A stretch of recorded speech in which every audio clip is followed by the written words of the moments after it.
Filmmaking is a tricky business. It's a long journey from the script to the screen, and a lot of great and not-so-great scenes get left on the cutting room floor, costing the studio time and money. Here's a look at some of our favorite films whose deleted scenes came at a high price, creatively and financially. World War Z's darker final act.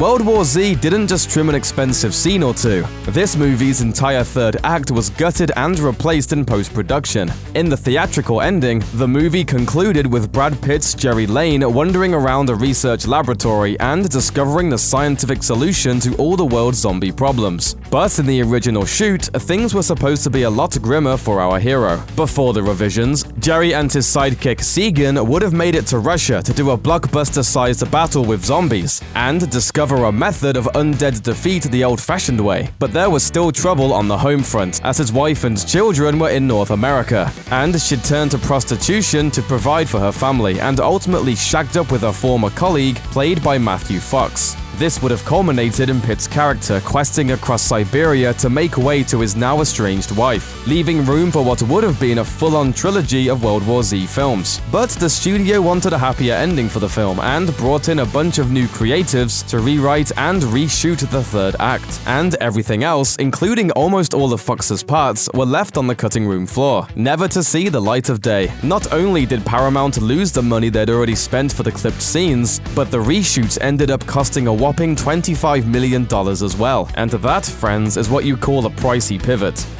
Rogue scenes in X-Men Days of Future Past. With its crazy time travel plot, X-Men Days of Future Past is packed with familiar faces. But unfortunately, that means limited screen time for some of our favorite characters, including Anna Paquin's Rogue. The True Blood actress spent a week filming several elaborate scenes for the 2014 blockbuster, alongside fellow X-Men vets, but none of it wound up in the finished film. Director Bryan Singer told Entertainment Weekly, "Through the editing process, the sequence became extraneous. Like many things in the editing process, it was an embarrassment of riches, and it was just one of the things that had to go." After fan outcry, Singer and 20th Century Fox released a rogue cut of the film on DVD, restoring 17 minutes of previously cut footage that included Paquin sequences.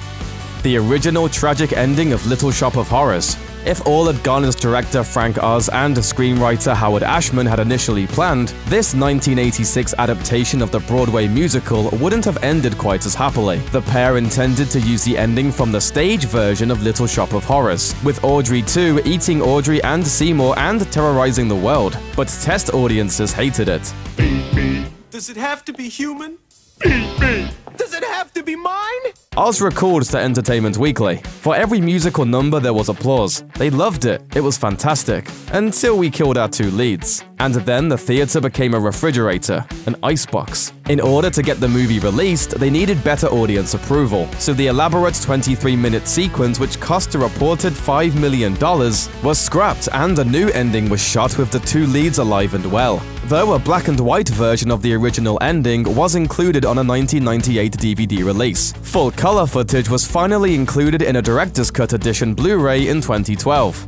The Jitterbug dance number from The Wizard of Oz. The Wicked Witch uses a lot of different tactics to try to stop Dorothy and her friends in The Wizard of Oz, but one never made it into the final version of the film. In the lost Jitterbug sequence, Dorothy, the Scarecrow, Tin Man, and Cowardly Lion travel through the haunted woods only to be attacked by evil bugs that cause them to break out in song and dance. Also a popular dance style at the time, the Jitterbug was actually a remnant of an older version of the script that was tossed out. The whole number cost about $80,000 and took 5 weeks to shoot, but it was cut when producers decided the film was too long. Though the actual footage was destroyed, composer Harold Arlen captured a dress rehearsal of the number on video, later included as an extra on the DVD version of the film.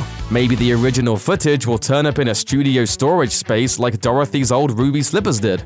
Returning to Krypton in Superman Returns. Before DC and Warner Brothers decided to reboot the Superman franchise yet again in 2013 with Zack Snyder at the helm, Bryan Singer's 2006 entry starring Brandon Routh as a Man of Steel flew into theaters with fairly mixed reviews. Superman Returns also nearly arrived with a completely different opening sequence. While the basic plot of the film deals with Superman's return to Earth after a 5-year absence, Singer shot a wordless, visually stunning 5-minute opening sequence with Routh's Superman visiting saving what was left of his home planet, Krypton. The scene, which cost an estimated $10 million, is slow and contemplative rather than bombastic and exciting. Maybe that's why producers ultimately had Singer cut it. The scene was finally released as an extra on the 2011 Superman Anthology Blu-ray set, further dividing critics and fans on the one-off superhero flick. Eric Stoltz's scenes from Back to the Future. As most Back to the Future fans know, Eric Stoltz was originally cast as Marty McFly, the puffy vest-wearing teenager sent back to 1955 in a souped-up DeLorean. Director Robert Zemeckis initially wanted to hire Michael J. Fox, but his Family Ties shooting schedule was too demanding at the time, and he hired Stoltz instead. 5 weeks into filming, Zemeckis and producer Steven Spielberg knew they needed to replace Stoltz because he just wasn't funny enough. Zemeckis and Spielberg quickly negotiated with Universal to replace Stoltz with Fox, adding a reported $3 million to the film's budget and extra time onto its shooting schedule. Soon, Fox was on set at the Twin Pines Mall shooting with Christopher Lloyd, and the rest, of course, is history.